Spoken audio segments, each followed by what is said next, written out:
Okay. I noticed there was nothing on the sign ordinance in the agenda. No, because when I was looking at the sign ordinance and thinking about it, it's gonna take us a little time. You have to separate the old wheat, the old saying wheat from the chaff, and there are several interesting pieces. One, there was the piece that the gentleman from the Historical Society brought up, but Kees has already explained to them that they can certainly show video inside their place because you can see it. And they're pleased. They understand the ordinance does not make them not be able to show things. So we're gonna do some outreach. And some of the things, concerns people had weren't even germane to the ordinance. So Kees is going, as the administrator, is gonna go, for instance, talk to people at River Arts and see what they need. Talk to Harlem Sony and see what she needs. I think we're gonna do an outreach and take some of these pieces, because it got all jumbled together with all the people there. So I think this is a good approach. So we're going to study these issues, find out what people need, and to see if it will fit in with our criteria of what we want to do. Well, the ordinance was set up specifically like a breakaway. I think we could move on the marquee. That's pretty much, I think. And the marquee's there, so it's fine. I mean the three-sided thing? Yeah, the ordinance legitimizes it. I think we can move ahead on that.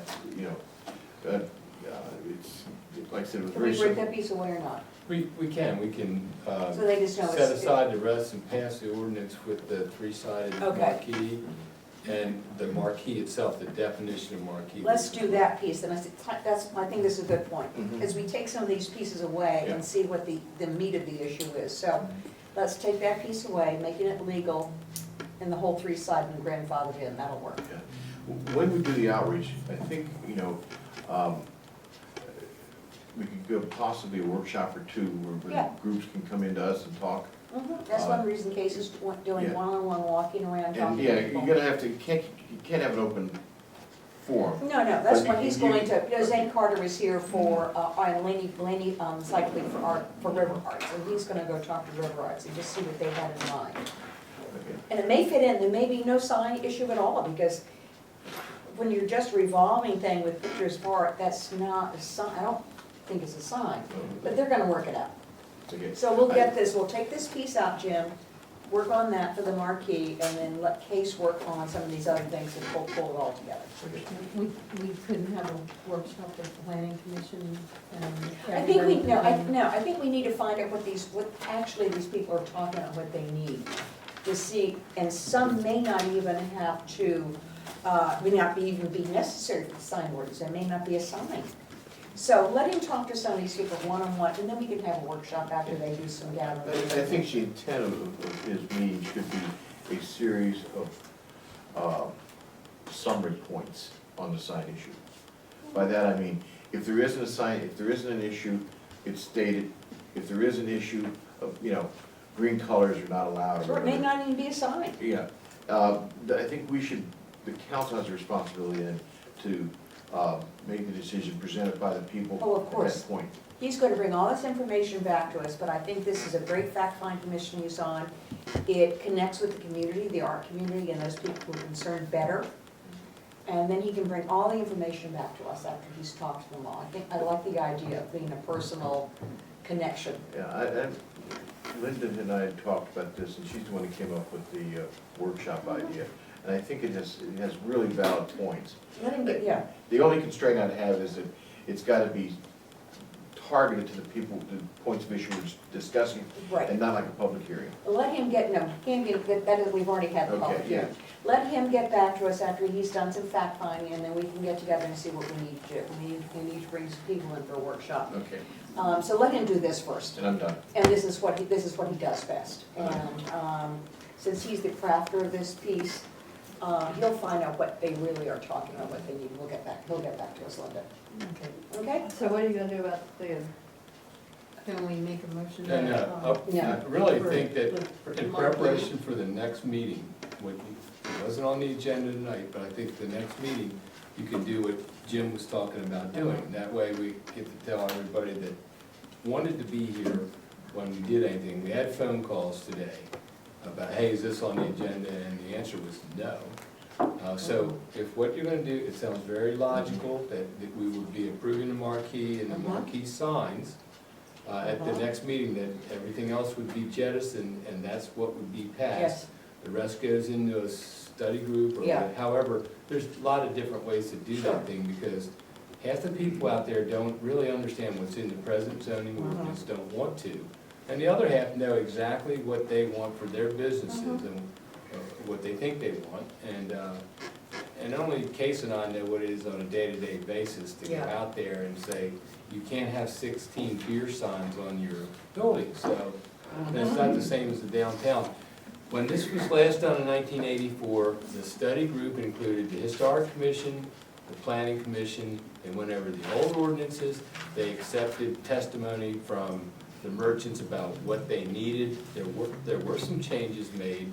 They didn't used to have to allow projecting signs, and every business felt like downtown they needed projecting signs. There were some freestanding signs that weren't there, that were allowed on C1, where you could have a flat sign and a freestanding sign if you're along a road. So changes were made. It's time to make changes again. There's an election coming up. We have controversy. In this public hearing we heard a lot of things. We heard the theater say, well, we'd be happy if you could just give us an LED sign, and we think you could pass this so it's just for the theater, for theaters alone. And then the next group up said, well, we'd really like to have a TV that shows what we do inside, in our window, and what's wrong with that. And then we heard other testimony, like electronic signs are the cheapest form of sign there is. Why can't we all have that? That's cheaper than having T. Alley Hickman paint the sign for you. So it brings up other issues. So it's really time to talk about this again. It's time to, hear what people have to say. What would they want their community to look like, and how they want their signs to function. I've done this for, 30 years, and it's really hard work, because you deny somebody a sign. My favorite example are those farm signs that are 4x8. They're on legs, they have a cord that goes back to the business, have changeable letters. They plug in, you could buy them, used to be able to buy them at Sam's Club for about $200. Well, you'd see them in agrarian situations, and everybody wanted one. Change your message every day. Well, most people were pretty sure they didn't want that in town. So I think that we need to know what people are pretty sure they don't want, I thought it was interesting. Everybody said it's okay for us, but we don't want it for anybody else, in essence. So that's why You just Casey- can't do that. Exceptions are something that. Well, you can explain all you want what you have and how what people are maybe hard. complaining about wasn't applying to them. But really, in the end, people have to understand what it is that we allow and what it is we should allow. I mean, they gotta communicate to us what it should be. And Jim, you were on the planning commission long enough to know that people they'll push the limits sometimes and beyond. beyond. So they care. I think this is going to. That's what happened to Times Square Oh, God, yeah. in Las Vegas. It's got so bad it's good. Yeah, exactly, it's become Got hard so for bad it's good. I'm not sure Times Square's, that's opinion. Well, It's got a for little too there. much- You don't have One trouble time- seeing Yeah, where too you're much, yeah, walking. too much Disney store there. Oh, I just want the arrows. But I think that we're taking some good steps. We're going to the public, we're getting their information, the people who were really interested in some new ideas, so we'll bring this up after Case goes in fact. At the next meeting, we'll have an ordinance that passes the marquee and the 3 signs on it, and the rest will be gone, okay? That's good. You can read those sections, we broke them out, I broke them out so you could see what was in each one.